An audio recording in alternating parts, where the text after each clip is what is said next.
So he comes to LA to meet supposedly with Bryant to show him how to continue the doping, not telling anybody that he knows he can never go back to Russia. Corporate fraud works best in the shadows, behind corporate walls. How does the government bring these wrongdoers to justice? Whistleblowers. These are the stories of those who risk their careers to shine a light on allegations of fraud. Today on Fraud in America.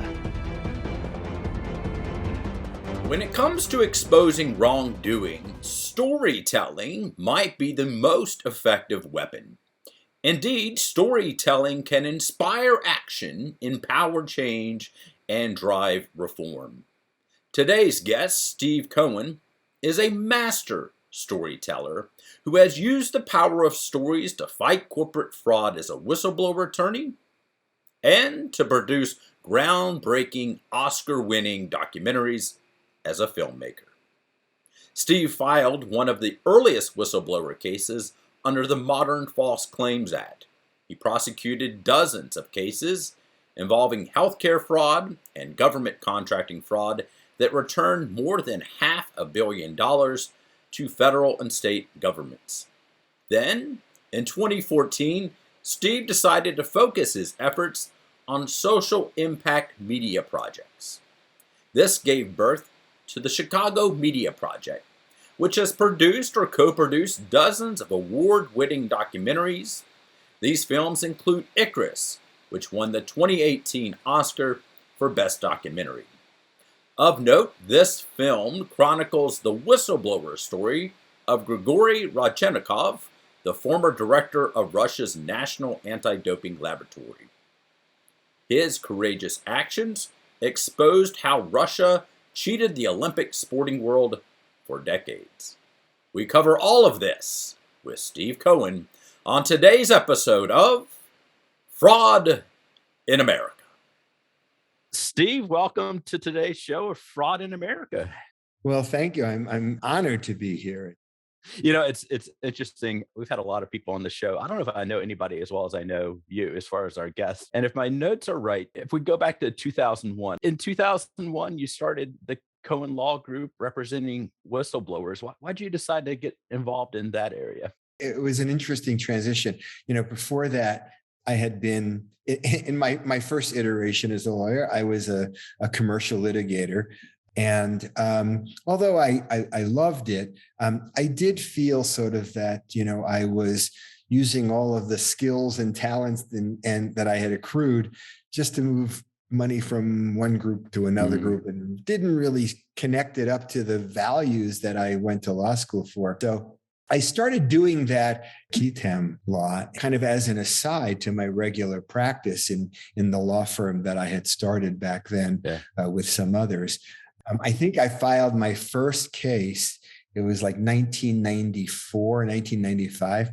I filed it in Chicago. And at the time, they didn't have any procedure in place, mechanics for even dealing with these cases that are being filed under seal and being sent to the Department of Justice. In fact, I remember this: the case when I was about to file it, I didn't know who to contact in the Department of Justice.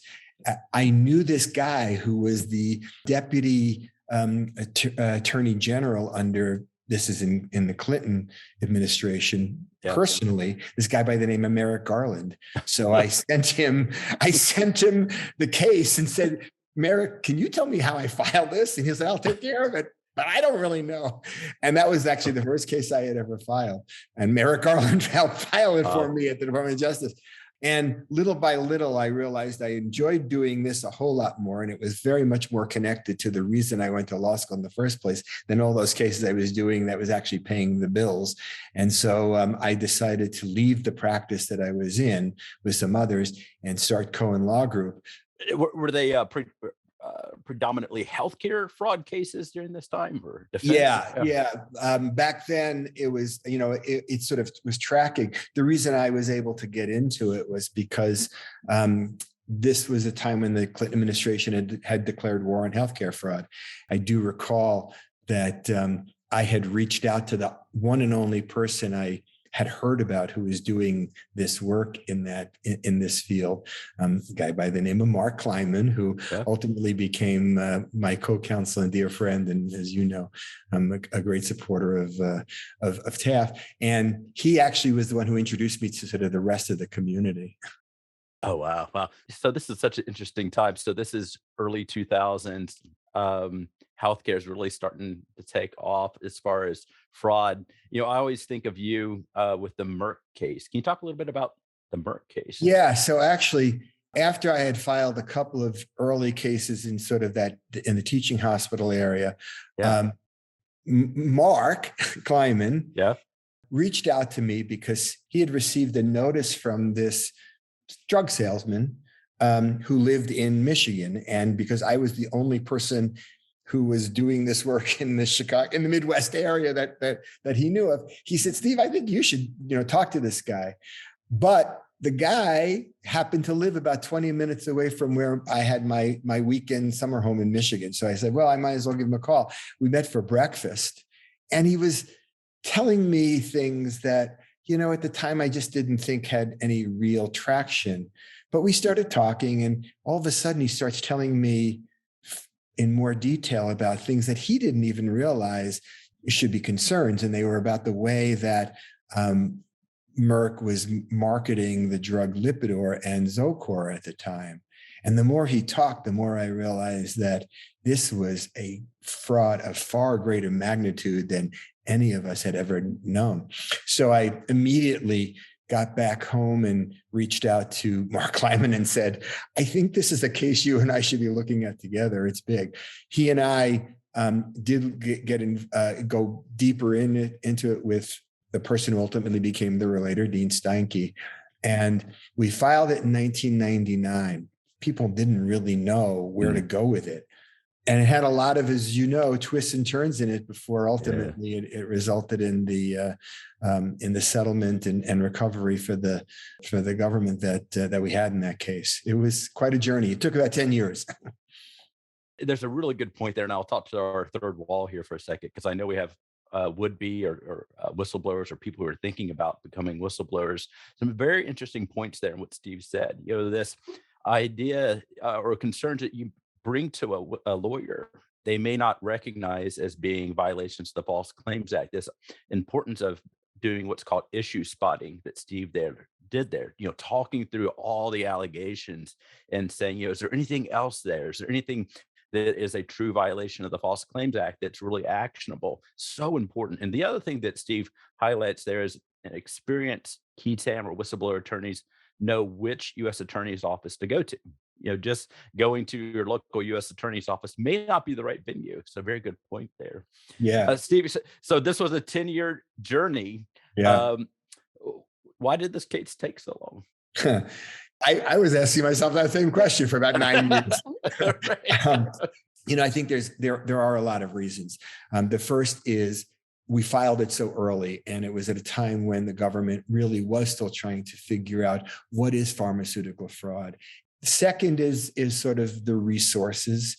We happen to be catching a time when because the case was Medicaid, for the most part, Medicaid based, it really implicated the state attorney generals, and the states were just not really there yet in working in a coordinated way, the way they are now.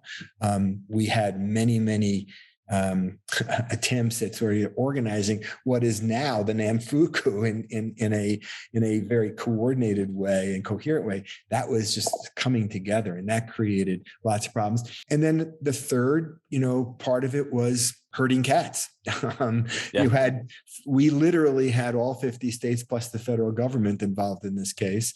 The Department of Justice, I don't know if Mark went into this with you, but there was a moment in time about 4 to 5 years into the case where we got word from the U.S. Attorney's Office that the Department of Justice had decided that they didn't want to take the case. And what we saw at the time as a case that was, very much into the 8-figure potential recovery or more, turned out to be more, the feds were literally willing to walk away from it. And the states who were involved didn't really know what to do. It took the courage and fortitude of one state attorney general's office in Nevada to take on the case and say, if you refile the case in Nevada as a state, just on their state law only, we will address in that court the key issue that the Department of Justice said they didn't feel had the legal traction. And that took about 2 years. But when that was resolved in the state court of Nevada, it just sort of took off. That gets us to about 8 years. And then literally the last year and a half, we spent to get all the states to sign on to the agreement, the feds to sign on to the agreement, work out the corporate integrity agreement. And in that year and a half period, the settlement actually created 3 times. Wow. It's so fascinating. You mentioned Nevada. Of course, Tim Terry was with Nevada at the time. So you get Tim really to be the champion for the cause. We're going to have Jim Breen on soon. He's going to talk about, I'm sure, Texas and Pat O'Connell, one person believed in the case, and which led to this whole train of other states and the federal government coming on board. This was truly a case where, although obviously the Department of Justice and the U.S. Attorney's Office played an extraordinary role, and Vivica Parker, who was the assistant U.S. attorney who handled the case, she just stayed with it for a long time. Yeah. But it was Pat at the Texas office, Tim in Nevada. There are a couple of others like that who really helped keep the case going and kept sort of trying to bring together, everybody. Yeah. It's just, we think of the government as the government, but they're people, right? Individual people who get inspired by the stories we tell through our clients. So this case ultimately settles, and going from whistleblower attorney to filmmaker, it's been really inspiring to watch this journey that you've taken over the last few years. Can you tell us why you decided to add this new venture? Yeah. Well, I've always had a love for film. In fact, back when I was deciding whether to go to law school or film school, and my father explained to me I'm going to law school, I was choosing between the two. Wow. And I only realize now, back when I was 18 or 19, I didn't know why they both piqued my interest, but now I do, because they're both about storytelling. It seems incongruous, but in fact, in my mind, somehow it just seems like the perfect connection and extension.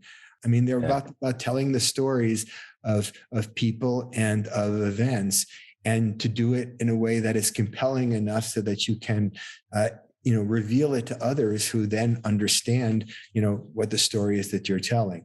And I happen to have had an occasion to go to Sundance. This is back in 2008, right around the time that the Merck case was settling once again. And so while I was there, I just ran into some people who were in this space of creating financing opportunities and funding for social impact documentaries.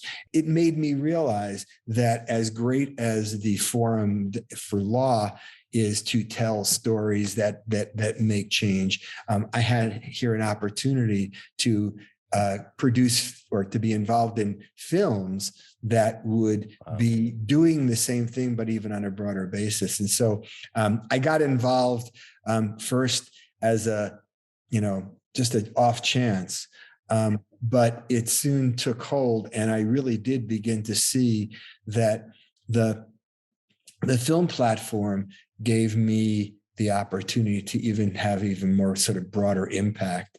And so it really, in many, many ways, it took on the same skill set, just in a different milieu.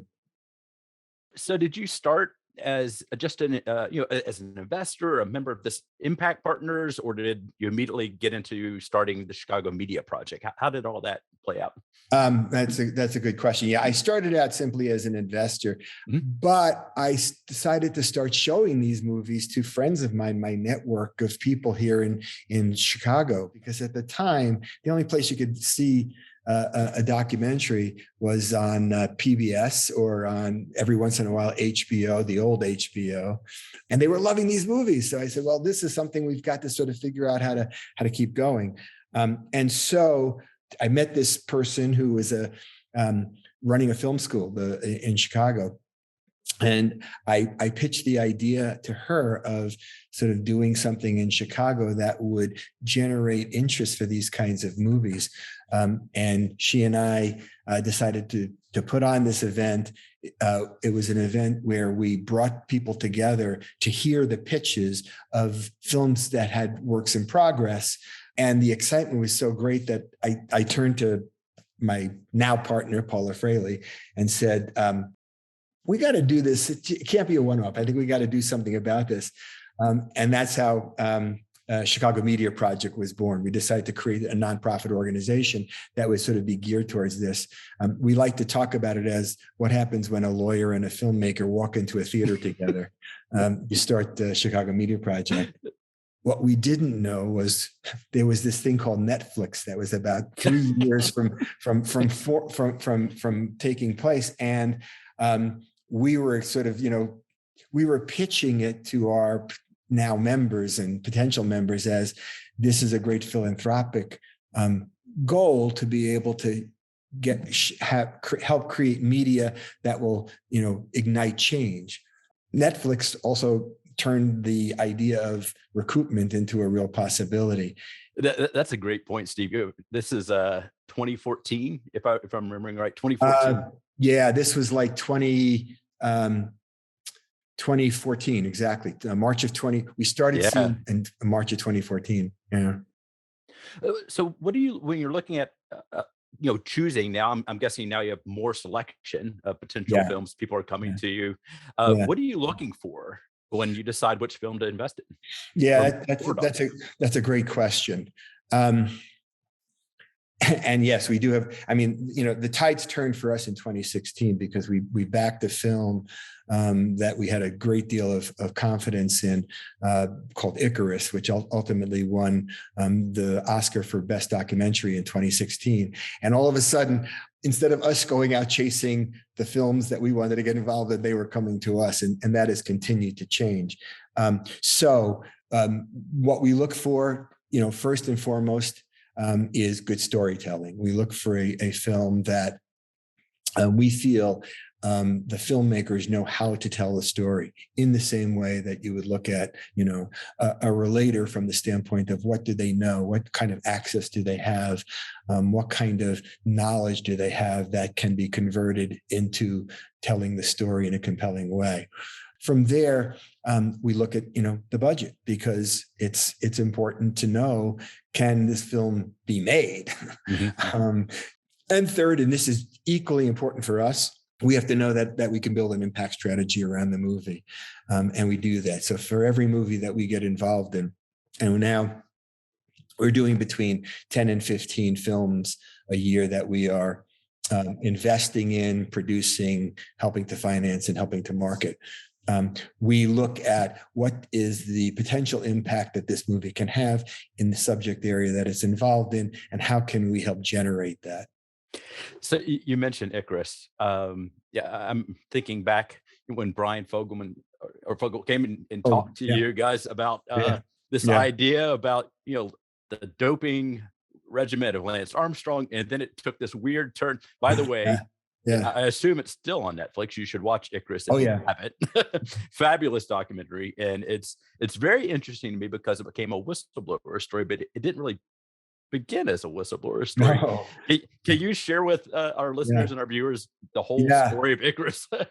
So Brian came to us. He was a semi-professional biker, and he was so distraught about the Lance Armstrong situation, which ultimately did become a whistleblower case in and of itself.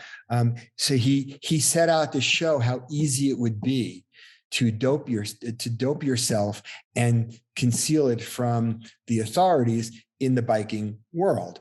And so the movie we were going to make was him entering this well-known amateur but highly watched biking race. And he was going to dope himself. And the way he did was he contacted somebody who he knew in the field of doping. And it turned out to be he got connected to this Russian scientist who worked with the athletes in Russia, who was basically showing him how to create the cocktail that would go under the radar of the authorities. That was the movie, and we thought, well, this is kind of an interesting movie, and so we got involved. And then while we're filming that movie, the Russian scientist decides he has to defect because he's hearing about the investigation by the International Olympic Committee of the Russian Sochi Olympics, and he needs to get out. So he comes to LA to meet supposedly with Brian to show him how to continue the doping, not telling anybody that he knows he can never go back to Russia. And so in the middle of the night, he says to Brian, I'm defecting and I know everything about how the Russians undertook their doping strategy because I was the one who did it. And therein changed the movie. So it turned out to be, an extraordinary story of not only the doping, but the concealment and how the authorities just let it happen. This story of Gregory, Yeah. It changed Olympic history, right? Yeah. It impacted the world of sports, right? Yeah, it absolutely did. And in fact, part of the impact strategy around that movie, two of the big investors in that film, who actually were the producers, we came in CMP came in association with, which is a form of connection, and I was an executive producer. But the two producers, one of whom has gone on to not only been spearheading legislation that is still pending to open up exactly the same kind of thing we have in the Ketam field area, open up protections for whistleblowers in the sports arena, and the legislation still has not seen the light of day, but it's very much working its way through Congress. And the idea would be to create a way for whistleblowers in the sports arena to be able to receive the protections that don't exist right now. So that was going on, and at the same time, he created this incredible, or we all helped create this incredible organization that provides an outlet for sports whistleblowers to come forward and get the support. Again, not unlike what we've done in the TAF arena. So yeah, that's an example of, and again, winning the Oscar was very cool, and it certainly helped the movie as well as got me an opportunity to be at the Oscars for once in my life. But the real reward of the movie is what's been going on with it and the way it's been the way it's affected everything in the sports world. That's the goal of your films, right? Is to leave people with the sense of like, all right, how do we impact? Yeah, that's great. We talk about this at CMP all the time. Our goal is to shorten that distance between the time when somebody says, wow, that movie really resonated with me, and what can I do, and having something to do. And we now have we do this documentary festival in Chicago called Doc 10, where we bring in what we consider to be the 10 best documentaries to have premiered in festivals throughout the world in that year, not necessarily our movies, but others. And we bring them in, and we always have, we show each movie once during a weekend, but with each movie, we have some kind of adjunct or ancillary event around it. And it's the events that really are great, because then the movie doesn't become the end of the conversation, it becomes the beginning of the conversation. And now we're taking Doc 10 on the road with what we call Doc 5. Actually, we're now going to be doing one in the Bay Area. This next one is going to be in the Bay Area, and some former colleagues of mine in the legal in the Ketam world who are still Ketam lawyers and part of CMP are going to be posting it out there. So, that's fabulous. We're excited. That's fabulous. Yeah. So one documentary I watched a few weeks ago, Athlete A, I know Impact Partners was involved in that, and as we're recording this, a big announcement. CMP also, CMP, has really shine a light the horrible scandal involving USA Gymnastics and Dr. Larry Nassar, really gripped the nation, and you guys have done a great job spotlighting what really would have been in this 24-hour news cycle just another news story. But it really gave that story legs. What stories out there need to be told that aren't being told right now? Again, a great question, because it's always changing. As what we do at CMP is we kind of look at the landscape and see what are the issues that should be revealed through cinematic storytelling. In the last year or so, or in the last couple of years, of course, we've been really focusing on the racial reckoning and the race issues in America. We've actually created a fund that is specifically geared towards providing access to capital for filmmakers of color, because there is still in the world a difficulty for filmmakers of color to get access to capital to make films that is seen through the perspective of people of color, as opposed to other people making films about it. So we are focusing our attention on that. We've got a couple of movies that are in the pipeline. One is called Empire of Ebony, which is the story of Johnson Publishing Company, which was the publishers of Ebony and Jet magazine, and was the kind of the anchor for this thriving economic community in Chicago, in the Black community in the South Side, that nobody other than the Blacks who lived in the South Side really knew about it. White America didn't know about this economic model. So that movie, which is going to be fantastic, we're very excited about it. We're also building around a campaign around that's going to focus on creating funding mechanisms and resource and mentorships for Black and other people of color entrepreneurs. So that's one.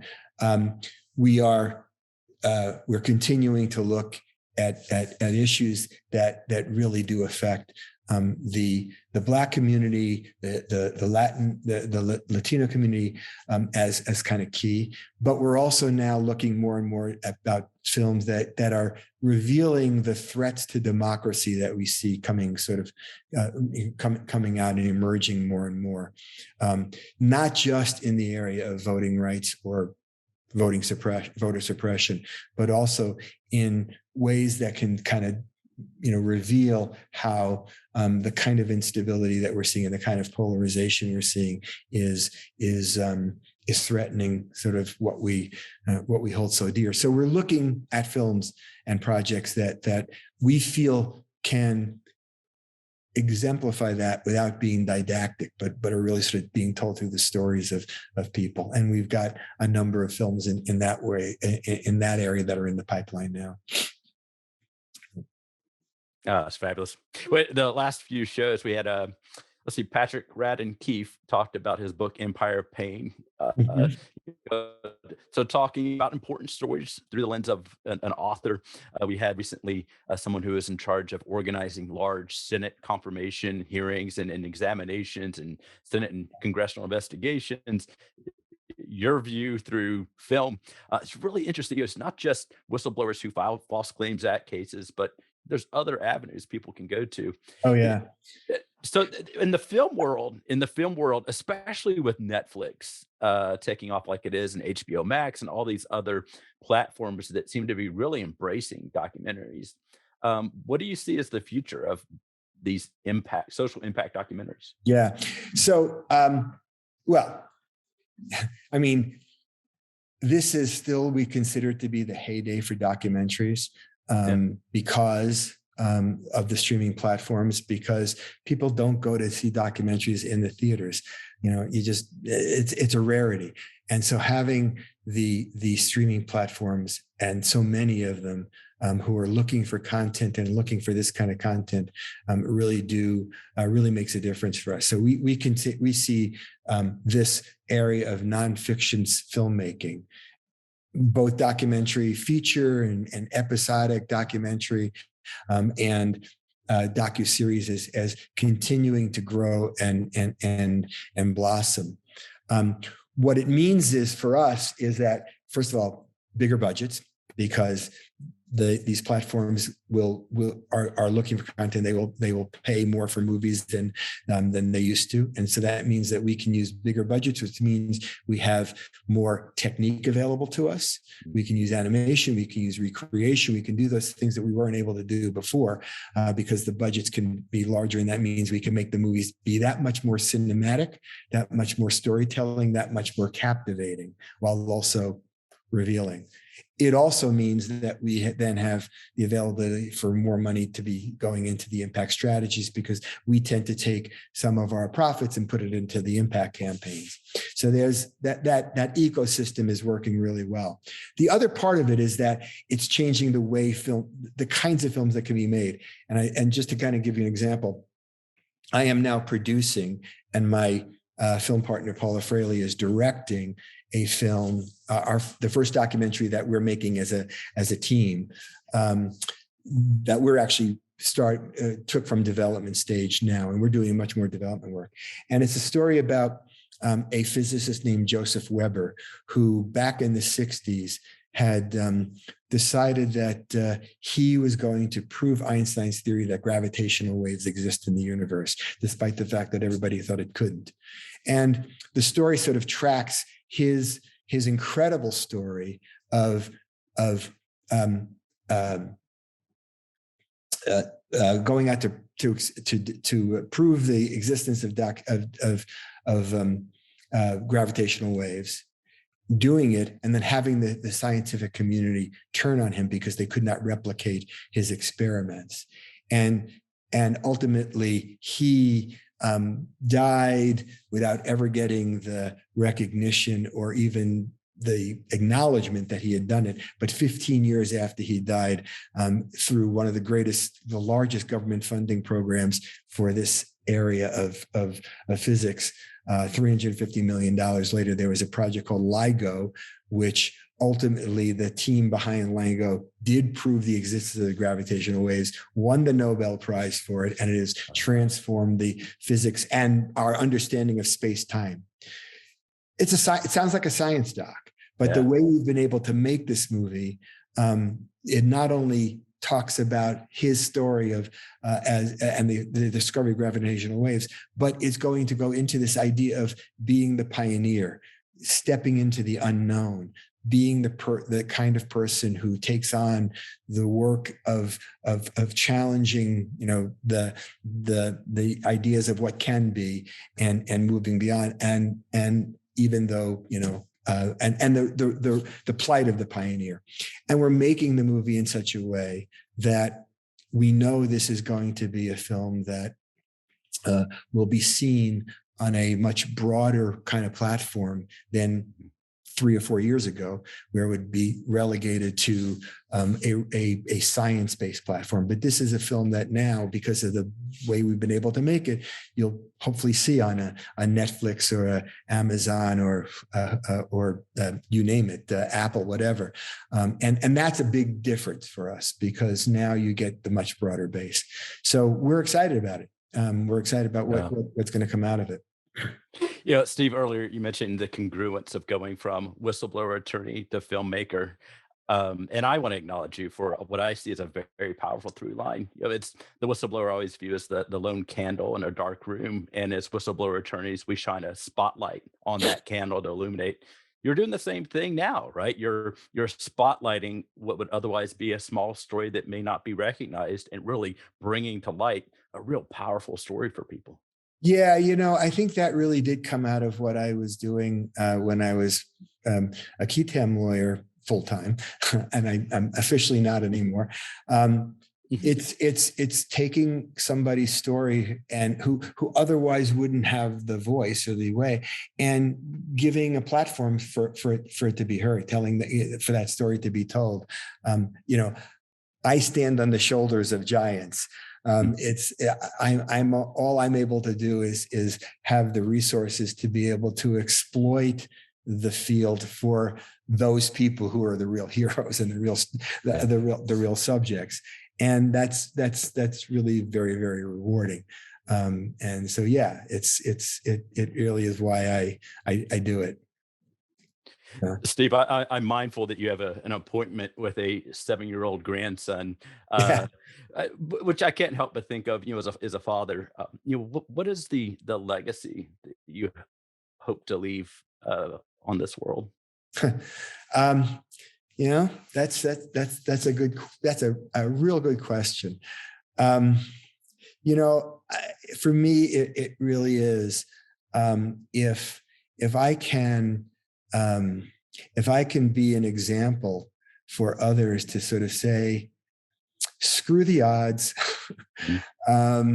forget about the obstacles, kind of look at how it can be done as opposed to why it can't be done, and give opportunities for people to be able to exploit that adventurous risk-taking side, then I feel like I've left my mark. I've slayed those dragons. And now it really is to be able to give these filmmakers who, documentary filmmakers don't make the money that people think of when they think in terms of filmmaking. If we can give them the platform, the resources, and the avenue to exercise their creative abilities and turn it into a movie that resonates with people, that's pretty powerful stuff. I'll take all the credit for it. Well said. Well, Steve, I thank you for your inspiration. I appreciate your friendship and mentorship over the year, and I really appreciate the time you spent with us today. Well, thank you for giving me the chance to go on about this, because it obviously is I'm as passionate about it as I was about the work that we all did as key tam lawyers, and you, of course, were right there in it, in that small cabal of people who said, we're going to keep doing this, and despite all the obstacles. So kudos to you as well. Namaste, my friend. Okay, take care now. We hope you enjoyed today's episode of Fraud in America. Today's episode was made possible because of the generous donation of longtime TAF supporter and whistleblower attorney David L. Herron. If you believe you have witnessed fraud against the government or fraud on the financial markets, we encourage you to visit our website at taf.org, where you will find a directory of member attorneys who represent whistleblowers across the country.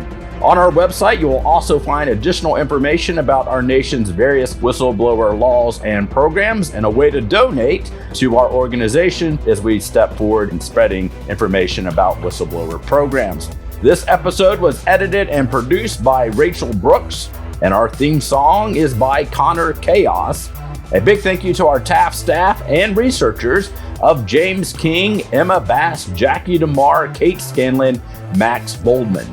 Fraud in America is a project of Taxpayers Against Fraud Education Fund. The opinions expressed on today's show belong solely to the guest and are not necessarily endorsed by the organization. Thank you for joining us on today's episode of Fraud in America.